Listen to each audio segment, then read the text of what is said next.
GIDC આવે, GMDC આવે, airport આવે, કોરિડોર આવે, નેશનલ હાઈવે આવે કે કોઈ પણ જાતના હાઈ ટેન્શન લાઈનો નીકળતી હોય કે કોઈ પણ જાતનું ખોદાણ થાય, એના માટે અનુસૂચિત 6 માં ગામ સભાની પરવાનગી ફરજિયાત છે. ત્યારે સાથીઓ, બંધારણની આર્ટિકલ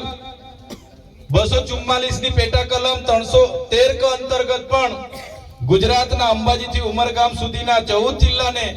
અનુસૂચિ 5 માં સામેલ કરવાની જોગવાઈ આપવામાં આવી છે. તમે જોયું હશે, આઝાદીના 78 વર્ષ પછી પણ એ અનુસૂચિ 5 આપણે ત્યાં લાગુ કરવામાં નથી આવી, માત્ર કાગળ પર છે, બંધારણ પર છે. અનેક વખતે હાઈકોર્ટ, નામદાર સુપ્રીમ કોર્ટે સરકારોને તાકીદ કરી છે કે અહીં તમે અનુસૂચિ 5 લાગુ કરો, છતાં આ સરકારોએ એ સુપ્રીમ કોર્ટ અને એ હાઈકોર્ટની પણ અવગણના કરી છે.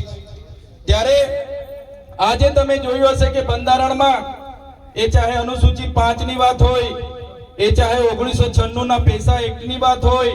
1983 ના 73 AA ના કાનૂનની વાત હોય કે બીજી અનામત બાબતોની વાત હોય,